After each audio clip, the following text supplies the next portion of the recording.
Hola, soy Manolo Castellano y dedico mi vida a explorar talento científico. En este podcast no hablamos de ciencia, pero sí hablamos de científicos y de científicos que están cambiando el mundo. Hablamos con emprendedores, con profesionales de la ciencia que destacan en sectores como biotech, biofarma, biomedicina o agroalimentario. Y también hablamos con recruiters, con headhunters que nos acercan al mundo de la selección de personal científico. Hoy tenemos el gusto de contar con Paco Moreno. Paco es consultor senior, lleva más de 30 años trabajando en transferencia de tecnología, en innovación, en emprendimiento y también en la creación de startups de base tecnológica. Y actualmente, además, también es CEO de varios proyectos, entre ellos de Culture Food Technology. Recordaros que este podcast es posible gracias a Talento Científico, una boutique de reclutamiento y selección que te ayuda a incorporar a los mejores perfiles científico-técnicos para tu empresa. ¿Queréis explorar talento científico conmigo? Allá vamos con la entrevista de hoy. Muy bien, Paco, pues muchísimas gracias por estar hoy en el programa, en el podcast. Paco Moreno es consultor independiente, ¿no? Me gusta lo de independiente, en el mundo de biotech y del mundo de la inversión en general. Ahora iremos un poco desgranando qué es todo esto. Paco, además, tú tienes un currículum que son de los que me encantan ver porque es como una especie de laberinto, puzzle hasta llegar a algo y el recorrido es tremendo, ¿no? Hay un montón de chicha que comentar. Si te parece, vámonos al inicio, como me gusta muchas veces plantear las entrevistas. Vamos a olvidarnos de lo que eres ahora, ¿vale? Y vámonos al Paco que decidió estudiar veterinaria. ¿Por qué estudiaste veterinaria? Bueno, estudié veterinaria porque me gustaban los animales. No te creas que hay una motivación más allá. ¿Vale? Yo siempre he sido una persona que me han encantado los animales y la naturaleza. Mis hobbies son fundamentalmente andar por el campo. Y si me van a un zoológico, es el sitio donde más feliz siempre estaba cuando era pequeño. Y ahora me siguen gustando mucho los animales. También tenía una inquietud, y ese guardia civil, porque me gustaban las motos. Entonces, pero yo quería ser guardia civil porque te gustaban las motos. Yo quería ser guardia civil porque me gustaban las motos. Y quise ser veterinario, y al final fui veterinario porque me gustaban los animales. No había otra motivación. La realidad es que una vez que estudias veterinaria, es una carrera que es muy completa. La verdad es que tiene una formación como muy amplia, ¿no? Pues te abre mucho la mente. Eso es lo que yo creo que a mí me hizo la carrera de veterinaria. Abrirme la mente y ver que había muchas más cosas, no solamente porque me gustaran los animales, que siempre he estado muy vinculado a los animales. Y sigo estándolo, ¿eh? A lo mejor de dos patas, pero sigo estándolo. Sí. Esa es la motivación. ¿Cómo fue la conexión a lo que pasó después? O sea, ¿tú tienes claro que te podía gustar el mundo de la investigación, el mundo más de la ciencia, de laboratorio? O no sé si lo aplicabas ya directamente, seguro, sí o sí, a la investigación en animales. O sea, ¿cómo fue un poco la progresión de esa carrera? Pues te voy a decir lo que pienso que fue, porque estas cosas, primero ha pasado mucho tiempo y como ves, pues se me habrán quemado muchas neuronas y otras se me han metilado, con lo cual pues estoy en una situación un poco de olvidar, que se me olvidan las cosas, vaya. Pero sí, creo que lo que a mí me pasó con veterinaria, por esto mismo, de que es una carrera que topas muchas disciplinas, muchas asignaturas, no tiene un currículum amplio, pues es que te van despertando inquietudes. Y a mí hay una cosa que me gusta, que es estudiar. Sinceramente es un defecto que tengo, porque realmente lo que a mí me pasa es que tengo una inquietud permanente por conocer, por descubrir. Esto en veterinaria pues lo pude suplir pues con ese estudiando como un loco durante la carrera, pero porque me gustaba, ¿eh? Nadie me ponía un pincho para estudiar. Pero esto lo que me hizo fue tener una demanda mayor para suplir, ¿me entiendes? O sea, buscar toda esa posibilidad de desarrollar esa inquietud por conocer cosas. Cuando acabé la carrera, una clínica no me valía. O sea, yo no quería ejercicio profesional, sino seguir conociendo cosas. Por lo que decidí clarísimamente dedicarme a la investigación, poder hacer una tesis doctoral, hacer una tesina y luego una tesis. La tesina la hice en la facultad, en un tema de radiología que nada tiene que ver, pero se me quedó también tremendamente corto. Decía, a mí esto se me queda corto. Yo tengo que aprender más. Las asignaturas que más me gustaron de la carrera, además, son las troncales, la bioquímica, la biología. Y dije, hombre, aquí hay algo que me está a mí crujiendo. O sea, yo tengo que poder desarrollarme aquí en la esencia de las cosas, donde las cosas empiezan. ¿Y qué investigaste durante la tesis? Pues en la tesis estudié el metabolismo de fosfoinosítidos en la interacción de las plaquetas con las células endoteliales. Eso lo que es muy importante desde el punto de vista de la utilidad sería en todo el estudio de fármacos antitrombóticos o entender muy bien el proceso que produce la formación de placas de ateroma, el desprendimiento de las placas de ateroma, la rigidez de las arterias. Ahora, claro, al nivel que yo estaba, que era una ciencia tremendamente contributiva o básica, pues me quedé en aquello de entender mecanismos, pues por ejemplo, como es hoy en día muy en moda todo el tema de PKC, PKZ, todo esto que estamos en cáncer, no ya en lo que estamos hablando, pues porque son señales que se producen primariamente y lo que van a movilizar son otras señales que son las responsables pues de que las células proliferen o que las células entren en un periodo de senescencia o cosas de estas que están tan de moda hoy, ¿no? Pero en aquella época pues estábamos simplemente conociendo las rutas de señalización de la membrana al núcleo, ¿no? Sobre todo más de la membrana al citoplasma, ¿no? De las células. Pero el caso es que me tocó hacer otra carrera, ¿eh? Porque saliendo de veterinaria, claro, decidí hacer una tesis de biología molecular, pues te puedes imaginar que mis conocimientos estaban muy lejos de los que iba a necesitar para poder plantearme incluso una hipótesis experimental. Claro, pero fíjate que o sea, era un poco, estábamos hablando de señales, ¿no? Y te estaban llegando señales, ¿no? Estabas pasando de la parte más animal, ¿no? A la parte de farma, en realidad, sin conocer cómo era el mundo de la farma. ¿Cómo apareció esa conexión? Es decir, ¿no pensaste nunca en hacer investigación académica y quedarte en una OPI, en una universidad? Sí, sí. Hombre, claro. Imagínate que yo cuando hago mi tesis doctoral, a mí, si hay algo que reconozco que he hecho y me lo he pasado muy bien, es decir, donde mejor me lo he pasado, es durante la etapa de mi tesis doctoral. Es decir, mi etapa como investigador es, por cierto, bastante malo, ¿eh? O sea, yo no soy una cosa de tirar cohetes, yo no soy un investigador de estos de alto standing. No, yo fui un investigador más bien mediocre.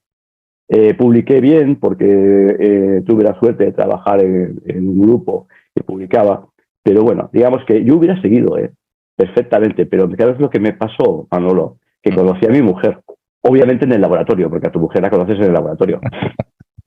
No, si eres investigador no te queda más remedio porque no sales del laboratorio. O sea, yo llegaba por la mañana y me iba por la noche y algunas veces, la mayoría de las noches, dormía en el laboratorio. Entonces, ¿qué oportunidad tenía de conocer a una chica? Pues que fuera una compañera, y fue lo que ocurrió. Conocí a que ahora es mi mujer, fue mi mujer que la conocí en el laboratorio y tenía que tomar una decisión muy importante. Esas decisiones que en un momento de tu vida tienes que tomar porque la vida te obliga a hacerlo, y es o sigo con esto y me voy fuera de España, que era lo que tenía que hacer, me tenía que hacer un postdoc. Y en aquel entonces, pues España no tenía tantos laboratorios como tenía hoy, no había centros todavía de investigación como los que ya tenemos. Solo estaba el CBM en la Autónoma de Barcelona, el CNB estaba en construcción, había algunos laboratorios en la Jiménez Díaz, en el Clínico de Madrid, en Barcelona, bueno, sí, había alguno en la Universidad de Barcelona, pero poca cosa. Entonces, entre otras cosas, porque había que hacer currículum, porque la obsesión del investigador es construir un currículum gordo y bueno. Entonces, había que elegir bien el laboratorio donde te fueras para que cuando volvieras tuvieras currículum. Y, chico, conocí a mi mujer y ya te digo, dije, o me voy o empiezo una vida de pareja, ¿no? Con esta mujer que la quería y la quiero todavía muchísimo. Entonces, esa fue mi decisión. Dejo la investigación. En España, ¿no? Bueno, no dejé la investigación, lo que hice, me tuve que ganar la vida. Seguí trabajando durante un tiempo haciendo un postdoc no remunerado de asistente voluntario en la Jiménez Díaz, con Pedro Esbrit, trabajando en tumores hipocalcemiantes. Laboratorio con laboratorio con José Mato y aprendiendo mucho más de lo que tuve la oportunidad de aprender, por supuesto, el tema de lípidos, que seguí trabajando en metabolismo lipídico activamente también, y metabolismo en de fosfato. Pero no era remunerado, con lo cual me tenía que ganar la vida de otra manera. Y entonces, pues, como tenía un buen expediente, porque la gente que estamos en el mundo académico, una de las cosas que suele ser común es que encima son muy buenos expedientes, o sea, tienes un expediente fenomenal, cosa que no valoras, dice, esto solo me vale para el entorno académico. No solamente vale para el entorno académico. Entonces me presenté a unas interinidades en la Comunidad de Madrid como veterinario y saqué la plaza de veterinario interino, y eso me permitía cobrar. Pero claro, tenía que ir al 150%. Es decir, tenía que trabajar de veterinario interino y en el laboratorio. Fue una etapa corta, 1 año y pico, ¿no?, de mi vida que estuve así, y me di cuenta que eso no era sostenible. En el largo plazo esto no es sostenible. O sea, no me quiero ir fuera, quiero estar con mi mujer, tengo que ganar dinero. O sea, se empezó a acumular las cosas y dije, y seguía teniendo esa inquietud por la investigación. Entonces empecé a mandar currículums a laboratorios farmacéuticos. Así que empiezas a preparar un currículum y lo empiezas a mandar a ver qué pasa. Grave error, pero tuve suerte, te digo, las cosas han cambiado. En aquella época funcionaba, hoy no, claro, pero en aquella época funcionaba y tuve No había tantas opciones, entiendo, ¿no? No había nada, no tantas, no había ninguna. O sea, realmente estaba Eli Lilly en Alcobendas como laboratorio que realmente hacía investigación, y luego estaban las compañías nacionales que decían que hacían investigación. Decir que uno hace no quiere decir que lo haga. Entonces, obviamente en Lilly no entré, porque no soy químico, y esta gente sobre todo hacía temas de química médica, y ahí no encajaba. Hombre, para el animalario, me acuerdo que tuve una entrevista con ellos y ahí pudo haber un chance, pero no salió. Luego tuve una oportunidad para una fábrica de chorizos que no me motivaba mucho, en Segovia, y finalmente surgió la oportunidad con Serono.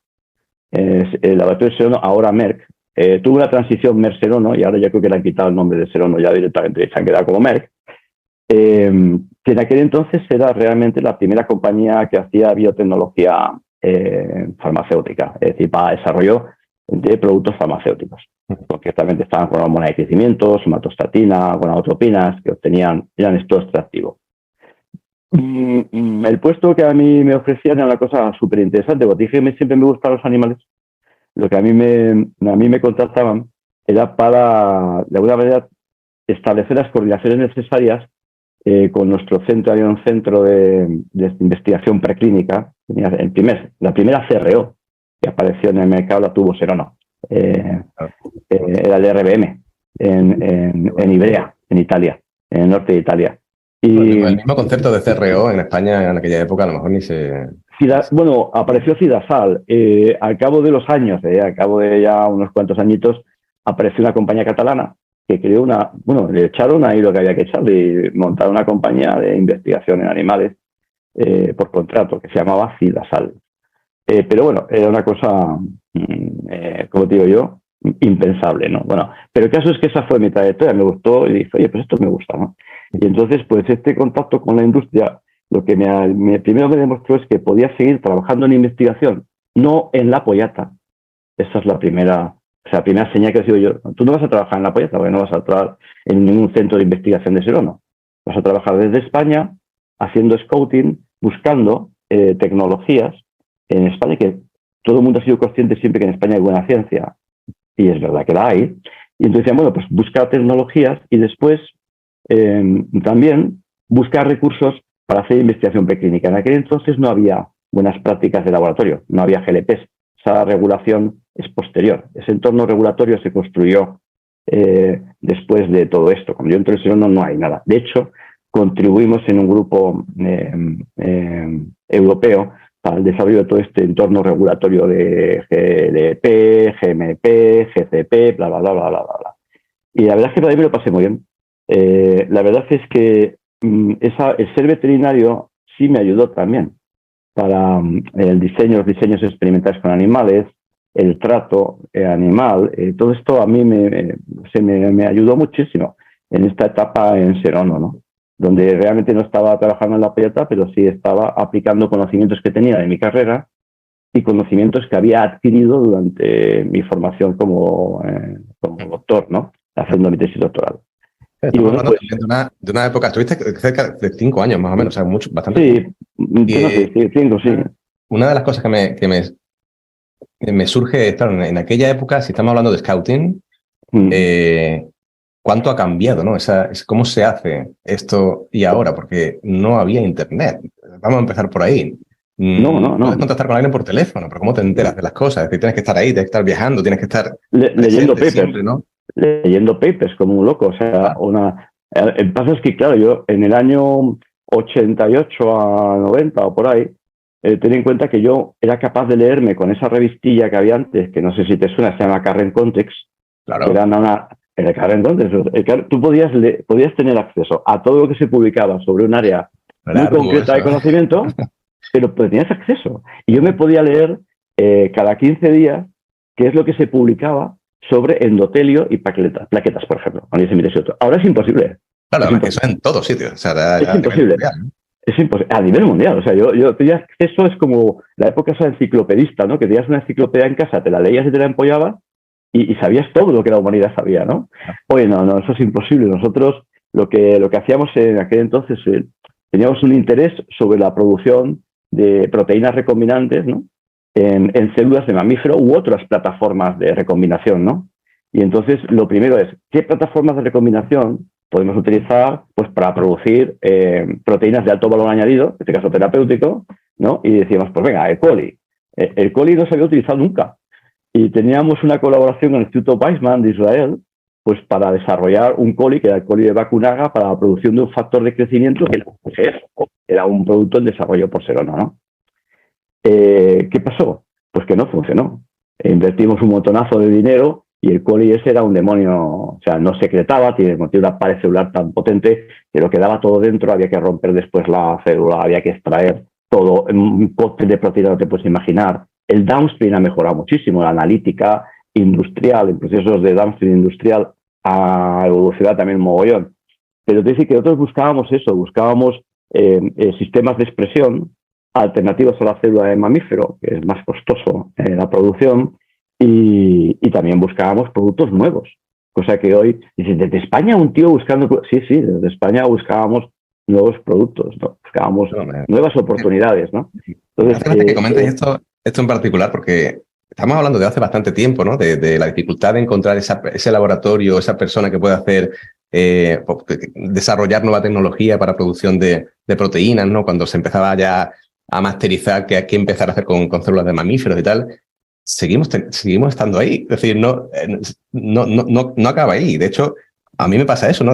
No hace tanto. He reclutado a una persona que era muy difícil de encontrar, un experto que supiera de lo que tú me estás diciendo ahora mismo, ¿no? ¿Qué hacemos si este set de proteínas sí o sí tenemos que producirlas, tenemos que extraerlas y se va a la membrana, no tenemos problemas de ¿cuáles son las opciones? ¿No? Hay opciones y lo que nos faltan a lo mejor son un mayor número de profesionales que vean esto claro y que digan, hace falta este tipo de profesional. Mira, ¿no? Me hace gracia que no cambia tanto en ese aspecto la necesidad del que hace la ciencia, no de la ciencia en sí, ¿no? Bueno, yo estoy de acuerdo contigo, pero también es verdad, porque me ocurre ahora, ¿no? Que tú decías, el scouting, esa búsqueda de tecnologías, evidentemente ha cambiado. Sí, porque había menor, el volumen de conocimiento era infinitamente inferior a lo que hoy en día tenemos.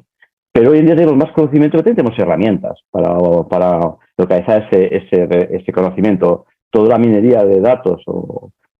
Es que hay una etapa de mi vida, si ves ahí, que me dedico a la inteligencia competitiva, con lo cual lo que hago es búsqueda de información en fuentes de todo tipo. Y eso también me marcó mucho en mi carrera. Y lo pude hacer, precisamente pude dedicarme a hacer inteligencia competitiva y a desarrollar herramientas propias de inteligencia competitiva, porque siempre tuve una necesidad de búsqueda de información. Siempre la tuve. La tuve antes de mi etapa en Serono. La tuve en Serono.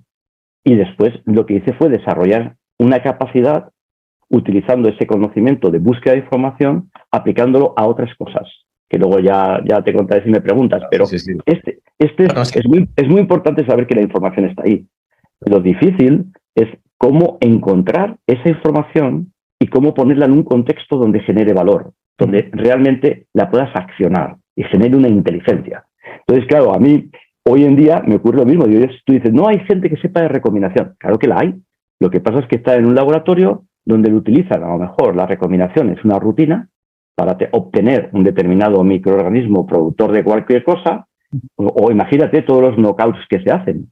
O sea, lo que es manipular el genoma de un organismo vivo para que haga algo que en condiciones normales no haría, o para que haga algo de una manera más intensa que lo haría, o para que deje de hacerlo, es algo que la ciencia lo lleva haciendo desde que se conoce la posibilidad de la manipulación genética. Y hoy con las técnicas de la edición, pues las técnicas de CRISPR nos ha revolucionado a todos, y nos ha agitado, pero es que lo que viene es todavía más divertido. O sea que sinceramente creo, de verdad Manolo, que el problema es que la información cada vez está en un volumen mayor, es decir, cuesta más. Bueno, lo que cuesta es saber cuál es la herramienta necesaria para obtener la información que tú buscas.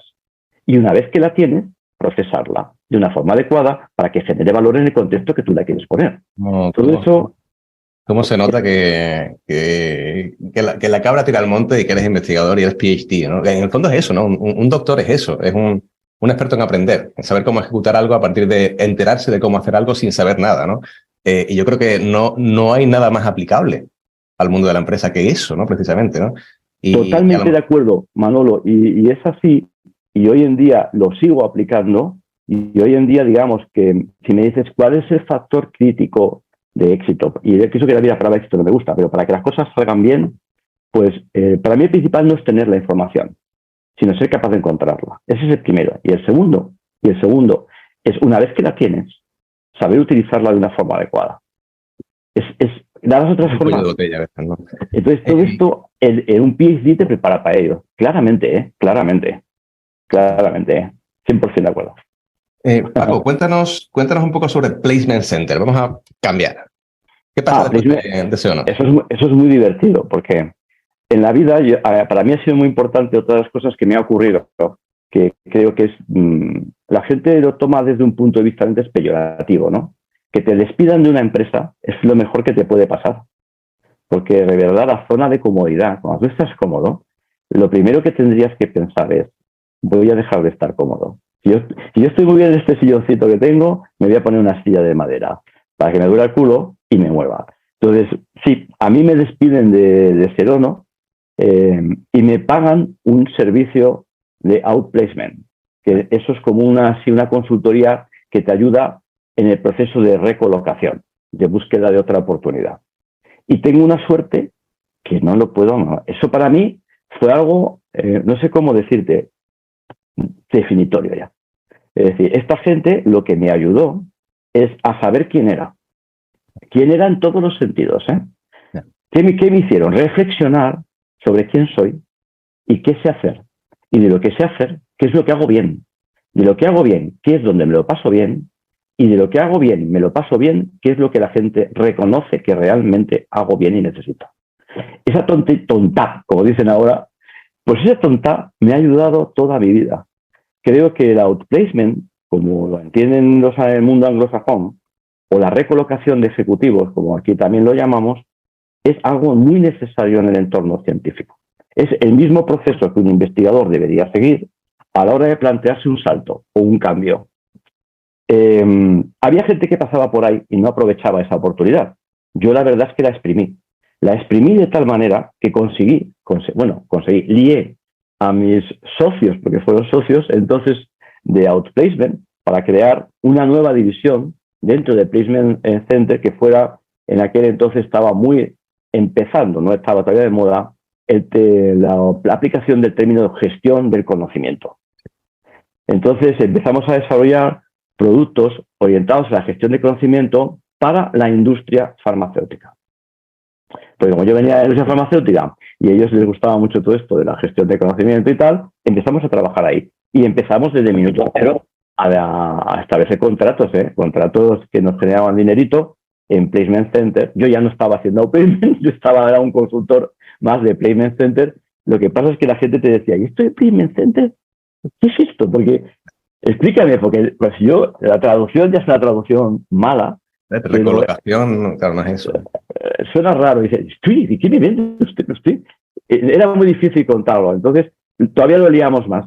Y creamos una compañía que se llamaba Placement Pharma. Que todavía es maravilloso, todavía, ¿no? Entonces dijimos, venga, pero como una especie de extensión de Placement Center que se llamaba Placement Pharma para el desarrollo de todos estos productos de gestión de conocimiento y en un salto de inteligencia competitiva para la industria farmacéutica. Y esa fue otra etapa divertida de mi vida, porque sí que realmente me lo pasé pipa, ¿no? Porque trabajamos muchísimo, pero no desde el punto de vista solo de ventas, sino en aquella época las farmas desarrollaban también de una manera distinta. Es decir, te estoy hablando de los albores de la industria farmacéutica a nivel internacional. Teníamos dos fuentes de información sobre los productos que estaban en desarrollo, que eran Pharma Projects y R&D Focus, y esas dos fuentes tenían toda la información sobre todos los productos que estaban desarrollados a nivel mundial. ¿Tú te imaginas eso hoy? Es imposible, no es así tampoco, ¿no? Pero lo teníamos, eran dos libritos, dos bases de datos, no Internet, dos bases de datos que gestionaban e interrogarlas era complejísimo. Había que hacer un curso para interrogar R&D Focus y obtener información. Pero bueno, digamos que fue una etapa también muy divertida, esa de buscar información y desarrollar procesos o sobre todo en caso la toma de decisiones por parte de la industria sobre la selección de los candidatos para iniciar todas las fases de desarrollo, de la discovery. Eso no ha cambiado, de la discovery, preclínica es preclínica, preclínica no regulatoria, preclínica regulatoria, fases clínicas y solicitud de autorización y comercialización. Esa cadena siempre estuvo ahí y interveníamos pues, buscando información para que su proceso fuera más competitivo, pues para identificar el desarrollo, en qué nivel de desarrollo y qué resultados habían tenido sus competidores. Hacíamos informes maravillosos que hoy nadie los compraría, porque hoy el volumen de información y cómo hay que procesarla es diferente. Hay que ya recurrir a herramientas computacionales, inteligencia artificial o machine learning, y esto es un poco en lo que ahora estoy, que también, veremos, llegaremos ahí. Pero digamos que por ahí hemos pasado, pam, todas esas etapas, sobre todo en lo que es la búsqueda de información. Fíjate que esto no es inteligencia competitiva solo, esto es emprender, en cierto modo. O sea, es el primer momento de tu vida en el que te das cuenta de que quieres crear algo, ¿no? Que no existe. ¿Cómo se llega a ese punto, Paco? Que está chupado. Te lo he definido muy bien. O sea, la suerte que tuve yo es que estuve con una consultora que me obligó a pensar sobre mí mismo, a hacer un ejercicio introspectivo y retrospectivo y prospectivo. Y claro, ¿qué pasó ahí? Pues lo que pasó es eso, que yo me di cuenta, dije, bueno, ¿yo qué sé hacer? Esa pregunta que hay que hacérsela de vez en cuando, te das cuenta de que no todo lo que piensas que sabes hacer, lo haces bien. Y cuando te das cuenta que dices, bueno, ¿qué es lo que yo hago bien? Pues yo, como Paco Moreno, ¿qué es lo que yo creo que hago bien esto? Y de todas estas cosas que creo que hago bien, ¿dónde me lo paso realmente bien? Y dices, pues en esto y en esto. Y ahora la tercera, que es la más importante, es, bien, en esas que lo haces bien, tú, que además te lo pasas bien, ¿cuáles te compraría un cliente? ¿Qué es lo que los demás piensan que realmente haces bien y te pagarían por ello? Eso es el emprendimiento. Para mí la definición de un emprendedor es aquella persona que es capaz de hacer cosas bien, pasárselo bien y que tienen una demanda en el mercado. Ya está. No te puedo definir de otra manera. Me hice emprendedor, no me quedó más remedio. Montar mi empresa. O sea, eras emprendedor, lo que pasa es que descubriste que eras emprendedor, ¿no? Bueno, un momento, Manolo, para mí la palabra emprendedor es. Ahí vamos, venga, ¿entramos o no? Esto como con los toros. Vamos, que te lo digo porque es que yo no he sido un emprendedor. Vamos a hablar de emprendimiento, Paco. He sido un poco tendero, ¿eh? Dale. Pero bueno. Hacemos este inciso, ¿vale? Después seguimos con tu carrera. Emprendimiento, ¿vale? O emprendimiento científico. El emprendedor se hace, el emprendedor nace siendo emprendedor y lo descubre por el camino. Un científico puede emprender, un científico mejor que no emprenda o que emprenda con alguien que sabe emprender mejor que el científico. ¿Cuál es tu visión de lo que está ocurriendo en el mundo del emprendimiento, particularmente en una sociedad como la nuestra en España? 1. Has hecho 200 preguntas en una, pero voy a tratar de llevar el orden de lo que hemos dicho. Vamos a ver. Primero, emprendimiento. El emprendedor nace o se hace.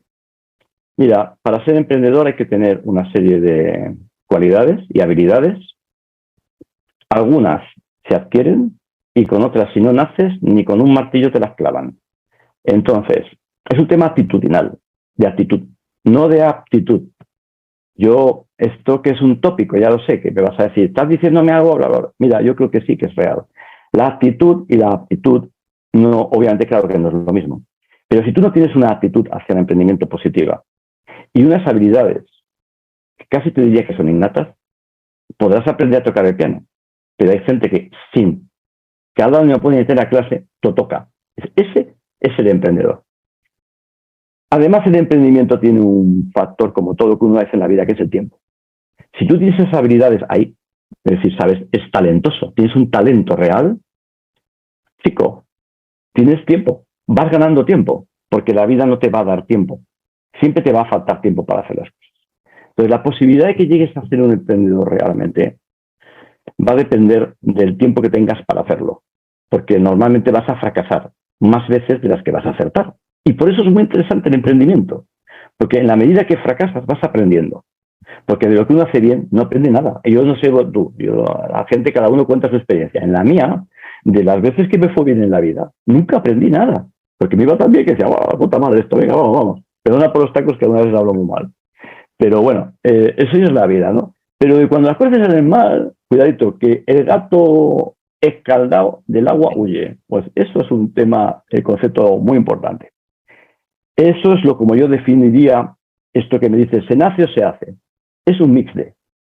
Y además es algo muy individual, porque igual que decimos que la enfermedad es un concepto individual cada vez más, igual que decimos que todos somos distintos, también es verdad que no podemos definir a un emprendedor como un traje a la medida, como un prêt-à-porter. Es muy a la medida el emprendimiento.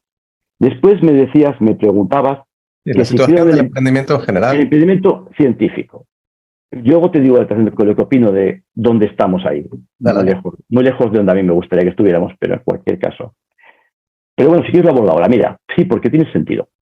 Es verdad que además para ser emprendedor, en la situación ideal no. La situación necesaria es como cuando tú pones una bacteria a crecer en un medio de cultivo que no tiene nutrientes. ¿Qué pasa? Que no crece.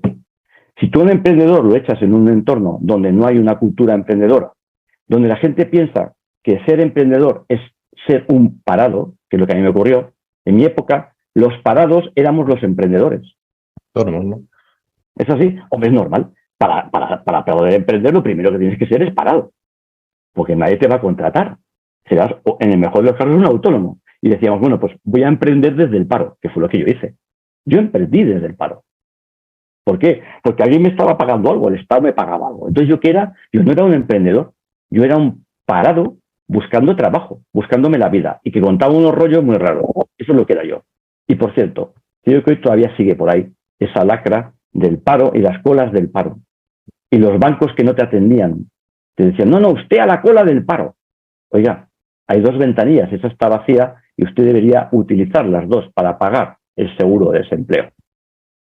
Yo he vivido situaciones que decía, ¿esto de qué va? Este es el país que teníamos cuando yo accedí por primera vez al sistema de desempleo y me hice emprendedor. Yo no era un parado, era una persona que quería emprender. ¿Era emprendedor? Te diré que yo no soy tan talentoso como otros emprendedores de verdad que me he cruzado en mi camino a lo largo de mi vida. Creo que el emprendedor de verdad, cuando alguien es emprendedor, te das cuenta instantáneamente de que haya algo ahí, hay una chispa. Por tanto, tú puedes poner en marcha un negocio, o puedes crear una empresa, o puedes tener un proyecto que lo quieras impulsar. Pero has dicho una cosa importantísima. Para mí lo es, siempre lo fue. Rodéate de aquellas personas que te complementan. No lo quieras aprender todo. No tienes tiempo. No tienes tiempo. No tiene sentido. Zapatero a tus zapatos. El que mucho abarca poco aprieta. El refranero español, que es la sabiduría española, está lleno de refranes que dicen este tipo de cosas, pero no nos lo leemos. Yo tenía antes un librito y le tengo. Y es el refranero español. Si tú vas al refranero, es una fuente inagotable de sabiduría, porque tiene toda esta experiencia que se adquiere con el tiempo. Esta experiencia fruto de la prueba y del error. Es como te diría un tratado de ciencia. Así de claro, o sea. Pero bueno, dicho esta tontería, o esta tonta, como te decía antes, vamos al tema. Yo creo sinceramente que el emprendedor, por tanto, tiene que tener algo para ser emprendedor, pero no es necesario para poner en marcha un proyecto. Lo importante, por tanto, seas o no emprendedor, es que te rodees en el proyecto de las personas adecuadas para ejecutarlo.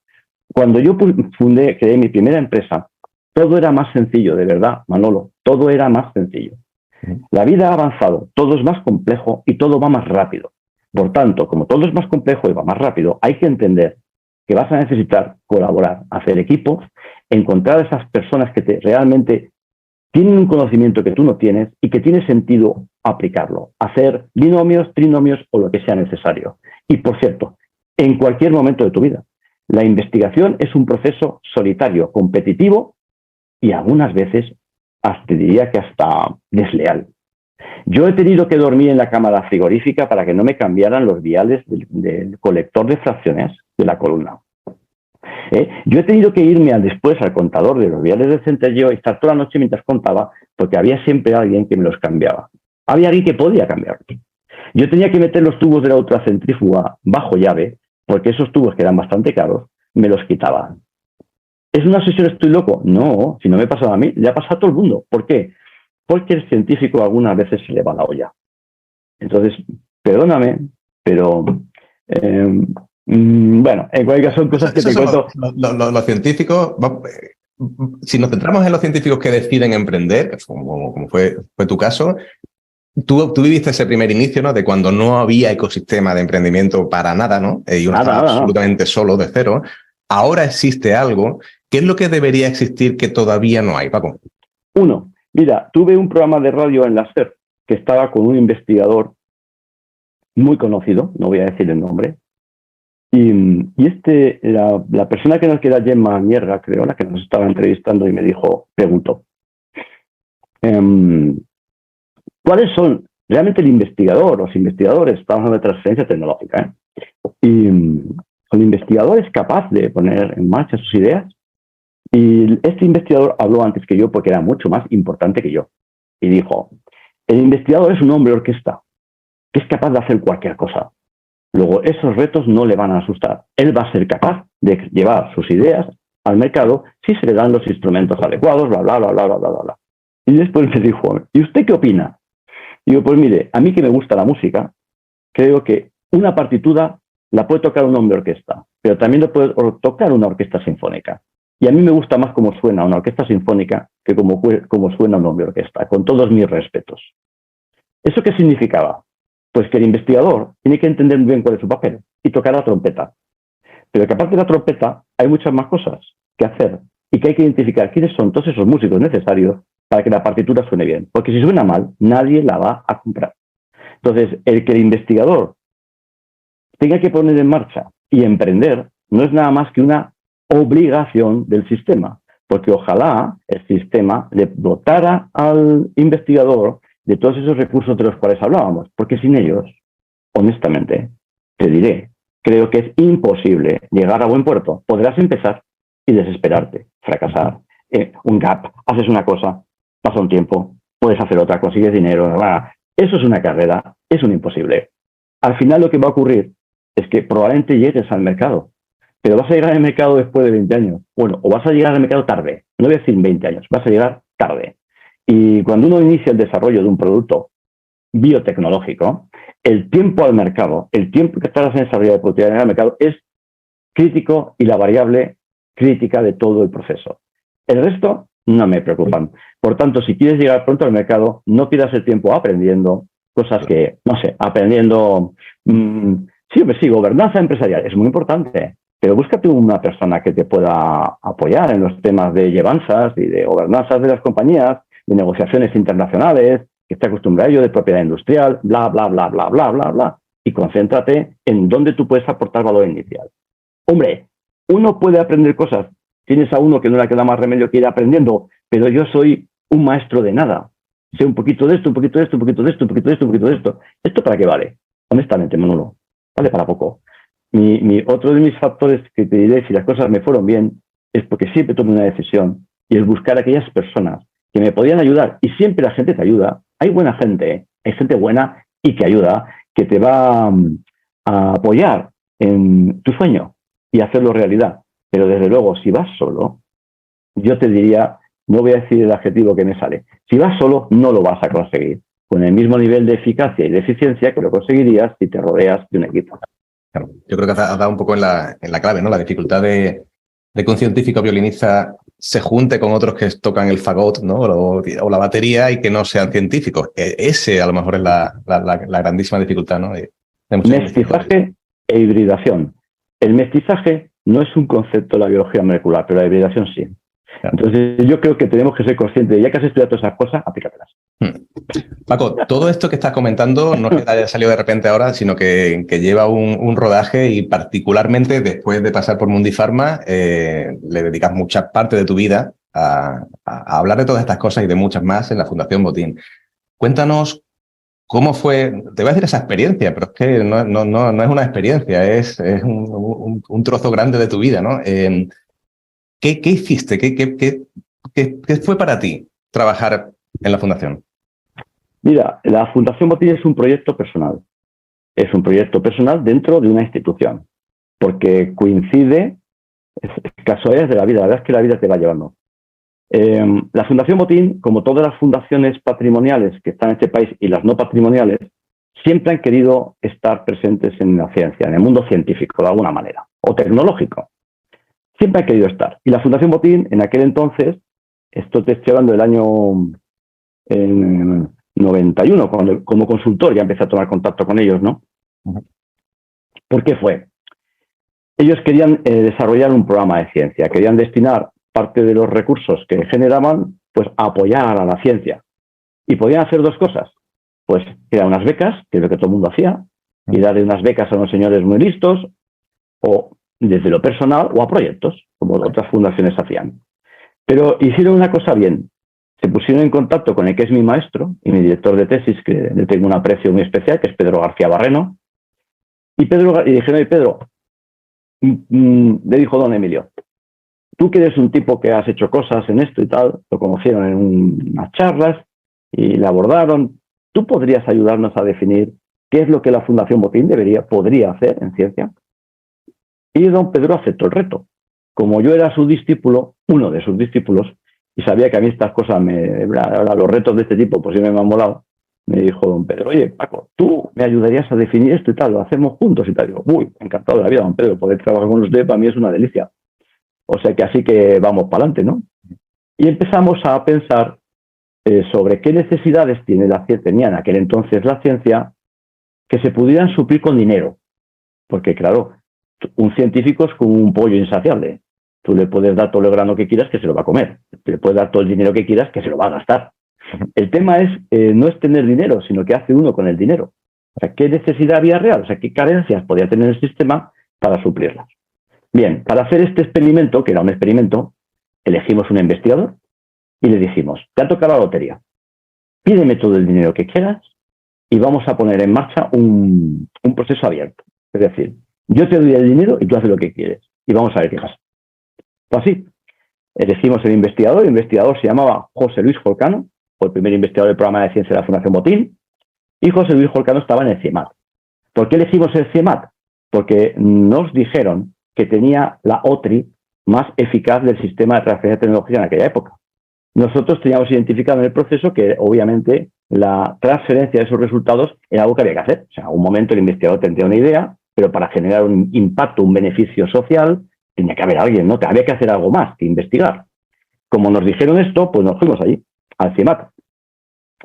Entonces, esta OTRI la dirigía Fernando Garcés, toledano, que luego estuvo en Genoma y ahora realmente no sé dónde está. Pero bueno, este fue el inicio del proyecto. ¿Qué es lo que pasó? Pues que le dábamos mucho dinero a José Luis y José Luis generaba muchos resultados. Yo lo discutía con él. No te digo a diario, pero teníamos una reunión cada 15 días. Cada 15 días veíamos el progreso que se estaba haciendo, no por fiscalizarlo, sino por identificar cosas. ¿Vale? E ir un poco tomando decisiones de futuro sobre lo que se podía hacer con todo ese dinero que me estabas pidiendo. Bueno, él decidía el destino, yo no. ¿Qué es lo que nos dimos cuenta? Pues que cuando encontramos algo, la OTRI tenía mucho trabajo, porque en el CIEMAT no solamente estaba José Luis como investigador, sino que es una OPI pequeña, pero hay muchos investigadores. Y tenía que dar cobertura a todos estos investigadores. Y, por cierto, le tenía que dar cobertura a todos los investigadores con unos recursos mínimos. Yeah. Entonces decías, hombre, o sea, que te dicen que tienes que conseguir algo y encima no tienes recursos. Nos dimos cuenta que el investigador que haga lo que quiera es muy importante. Por supuesto que sí, pero tiene que haber algo que consiga transformar esos resultados y llevarlos al mercado. Algo entre la academia y las empresas y el mercado, no entre el mercado. Algo que no existía en España. Con lo cual decidimos apostar decididamente, en aquella época, apostar a tope por el desarrollo de metodologías de transferencia tecnológica y estructuras de transferencia tecnológica que pudieran responder a la necesidad de llevar un producto al mercado, identificando todos los actores que hay intermedios y negociando con ellos los papeles que fueran necesarios para ir avanzando. Tanto financiadores, como desarrolladores, como comercializadores finales. Para ello, estuvimos en sitios que a ti te suenan, como Stanford, como Harvard, nos fuimos a Estados Unidos. Nos fuimos al mundo anglosajón, a Inglaterra y a Estados Unidos, a ver cómo lo hacen ellos. Estuvimos haciendo una prospectiva importante con estas oficinas de licencia que tenían allí y definiendo qué es lo que deberíamos tener aquí. Partiendo de que la ciencia que aquí teníamos era y es de igual o mayor calidad. Por lo menos igual. Aquí no somos peores que ellos. Lo que producimos es menos, pero no de peor calidad. Con esas premisas empezamos a seleccionar investigadores que fueran prometedores en el sentido, investigadores con los cuales pudiéramos trabajar con esta filosofía, marco abierto, tú haces lo que quieres, te voy a dar suficientes recursos económicos, pero tienes que tener financiación, tú ya tienes que tener para hacer lo que querías hacer. Ahora yo te voy a dar financiación para que hagas algo que no habías contemplado hacer. Adicional, financiación adicional. Y además tienes una estructura a tu servicio de personas cuya motivación no es generar conocimiento, sino transformar. Vale. Con lo cual tuvimos que ir... Dime. Esa es un poco la forma de crear ese nuevo paradigma, ¿no? De cómo ayudar, ¿no? Pasado varios años, ¿cuál es el resultado filtrado de todo lo que ha ocurrido en tu experiencia? Yo creo que te lo voy a resumir en un caso. Evidentemente trabajamos con 29 investigadores porque el programa se interrumpió por motivos que no van al caso ahora. También te los podría explicar. Pero trabajamos con 29 investigadores, de los cuales en un porcentaje significativo, digamos que hubo un cambio importante en su manera de actuar, su manera de enfocar la generación de conocimiento y no ir tan allá. Yo soy un investigador fundamental, yo soy un investigador básico. Resumen, un investigador que jamás en su vida, y te lo digo porque es verdad, porque lo conocí antes porque una compañía me encargó que hablara con él para poder trabajar con él y me dijo este investigador, mire, yo lo que hago es ciencia básica, yo no estoy interesado en trabajar con la industria. En aquella época a mí me tiraban huevos en el Consejo Superior de Investigaciones Científicas y me los tiraron, los investigadores, porque decían que yo era una prostituta de la ciencia, cuando iba como ser o no. Es decir, estoy hablando de una época un poco oscura de la ciencia y de tal. Pero digamos que esa fue ha sido el gran cambio. ¿Cómo se te materializa? Llevo en esto de la biotecnología farmacéutica toda mi vida. Toda mi vida. Realmente no tengo... Me acuerdo de la mili, que estuve muchos años, y me acuerdo de esto. No me acuerdo de nada más. En todo este tiempo, yo no había puesto ningún producto en el mercado. Estando en la industria farmacéutica, Ninguno. Pasaron muchos productos, pero ninguno llegó al mercado, Ninguno. El primer producto que puse en el mercado, se ha puesto con un grupo de investigación fundamental que pensaba que nada tenía que aportar, por tanto, ni que su impacto, lo que ellos hacían ya alguien lo explotaría. Ese grupo de Juan Bueren, también de CIEMAT, que fue el segundo investigador que entró al programa. Es decir, llevábamos trabajando con él más de 15 años cuando logramos empezar un desarrollo farmacéutico en regla, regulatorio. Concretamente un protocolo de terapia génica celular, ex vivo, en anemia de Fanconi. Eso ya es una realidad. A mí me produce una emoción tremenda decirte esto, porque no es tan fácil poner un producto en el mercado. No es nada fácil. No es que sí que yo puedo ser un incompetente, honestamente, y bastante probable es que así sea. Pero si hablas con cualquier profesional que haya trabajado en desarrollo en la industria farmacéutica, te dirán que a lo mejor a toda su vida han visto muchas cosas y nada ha llegado al mercado. Es como una especie de mantra, ¿no? Pues esa es mi gran caso, digamos, no de éxito, sino de demostrar que con esta filosofía y con este enfoque uno es capaz de hacer algo que antes no había hecho. Claro.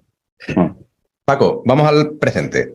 Dentro de que después de tus años en la Fundación Botín aparecen diferentes proyectos, cuéntanos en qué estás ahora y por qué es diferente de lo que has hecho en realidad tantos años antes. No es diferente, es más de lo mismo, Manolo. Ahora mismo lo que yo estoy haciendo es buscar fondos para que los investigadores puedan desarrollar sus proyectos, pero desde fuera de lo que es un entorno regulado o conocido. Es decir, yo no pertenezco a ninguna empresa en concreto, sino colaboro con empresas porque necesito muchos recursos. Si puedo colaborar con una consultora como Grant Thornton, porque Grant Thornton me aporta unos recursos necesarios para poner en marcha esta tipología de proyecto. Ahora mismo estamos inmersos en proyectos de muy gran escala, proyectos muy disruptivos, donde hace falta mucho aporte y sobre todo de co-creación de todas esas nuevas herramientas que vamos a tener que desarrollar para ponerlos en marcha. Me dedico, evidentemente, a identificar proyectos e invertirlos, no como inversor, sino como venture builder, que es lo que ahora, digamos, más es donde estoy metido. Pero es una evolución natural. Como venture builder tengo que identificar los recursos que ese proyecto va a necesitar y suplirlos. Y además gestionarlos, porque yo me involucro en estas compañías, me involucro, no, me comprometo como socio de la compañía para que la compañía pueda progresar. Entonces, digamos que estoy haciendo lo que es la última fase de lo que empecé en la Fundación Motín. Dar continuidad a aquellos programas de inversión que eran necesarios, pero inversión con gestión. No te doy el dinero, sino yo soy tu socio, yo consigo el dinero, yo te lo gestiono contigo y con otros. Paco, eso es diferente. O sea, ¿cuál es la diferencia real entre trabajar en venture en el mundo de la consultora y estar dentro de un paraguas de una fundación? ¿Qué cambia? No te creas que cambia tanto. Cambia el enfoque que tú tienes, porque las fundaciones son sin ánimo de lucro, que no quiere decir que no puedan generar un beneficio para reinvertirlo. Esa es la filosofía de la Fundación Motín. Por tanto, el modelo es el mismo: identificar un proyecto, evaluar el proyecto en términos de mercado, no evaluarlo en términos científicos, que también, pero evidentemente sí en términos de mercado, y ponerlo en marcha, proporcionarle una estructura, gestionarla y saber hasta dónde uno tiene que llegar, que es muy difícil. Pasarse de frenada en estas cosas es bastante habitual. Desde el investigador que se enfrasca en su proyecto y toda su vida se la dedica, y algunas veces lo consiguen y otras no, hasta nosotros mismos que nos metemos en una inversión y nunca salimos. Es decir, es fácil entrar en una compañía biotech startup y es muy difícil salir. Nuestro enfoque es siempre entrar en compañías con una salida preestablecida, o por lo menos muy orientados siempre a la salida de las compañías. Porque yo no tengo por qué llegar hasta una serie A, ni tengo que llegar a las fases clínicas. Tengo que saber muy bien qué es lo que el que viene después necesita para trabajar duro, para que cuando yo se lo pase ese cesto tenga los mimbres y tenga los melocotones que él está buscando. Entonces, este es mi trabajo actualmente. Mi trabajo es, por tanto, seguir trabajando con investigadores, seguir identificando un conocimiento que tiene o puede tener un impacto y generar un beneficio socioeconómico real, tangible y medible. Porque si yo no mido lo que hago, lo que no se mide, ya lo decía Ford, ¿no?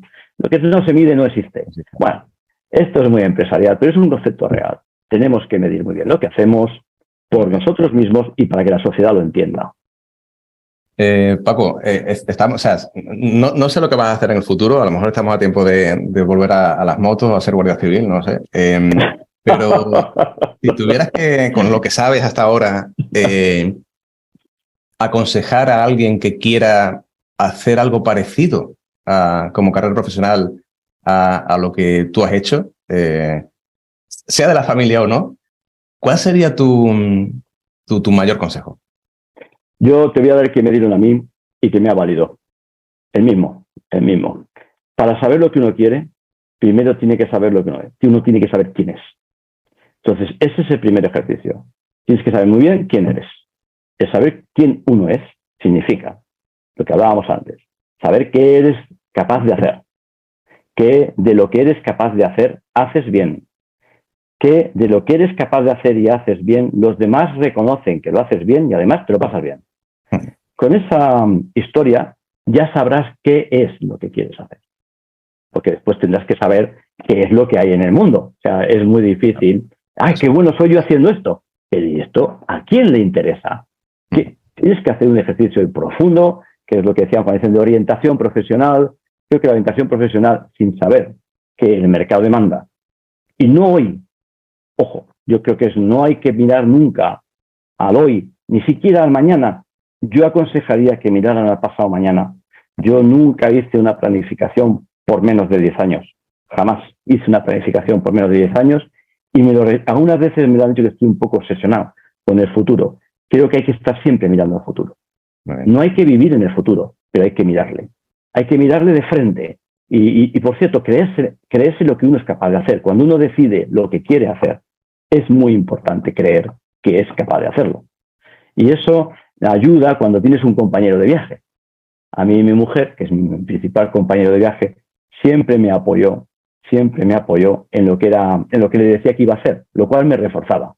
Porque a lo mejor dudas. Es normal dudar, es normal desconfiar. Bueno, si tuvieras un ego histriónico que no cabiera tu vanidad en una habitación, que también ocurre, es un problema. Pero la humildad te va a ayudar mucho en la vida a ser humilde. Y para ser humilde, una vez más, hay que conocer quién uno es y reconocer que no somos nada, pero de verdad, no falsa humildad, de verdad. Y chico, eso es, yo no soy de dar consejos. Fíjate que te he dicho que se apliquen. Yo me lo apliqué, esto, y me fue bien. No me ha ido mal, pero me podía haber ido mal. A mí me fue bien, saber quién era, descubrir lo que sabía hacer de verdad, cuál era mi talento y tratar de aplicarlo. Mi talento no era descubrir o conocer, no era eso. Ese no fue mi talento. Y cuando identificas eso, automáticamente te conviertes en una arma letal. Totalmente. Y nunca dejar de seguir aprendiendo. Paco, ha sido un gustazo hablar contigo. Se me queda un poco corta la conversación, pero seguro que tenemos ocasión de repetirla o de ampliarla. Menudo rollo te he dado, Manolo. No. Menudo rollo les has dado a todos los que nos están escuchando en podcast. No creo que esté escuchando mucha gente porque es muy largo esto, ¿eh? Te mando después los números y igual te sorprende. Paco, seguimos hablando, ¿vale? Muy bien, Manolo. Muchísimas gracias. Un abrazo muy fuerte y sigue tú también. Pronto. Bueno, espero que os haya gustado el programa de hoy. Sabéis que nos podéis seguir en redes sociales, donde encontraréis esta y muchas otras entrevistas y donde además tendréis acceso a ofertas de empleo de perfiles científico-técnicos. Mil gracias por estar ahí y nos vemos en el próximo episodio, en el que estaremos explorando talento científico.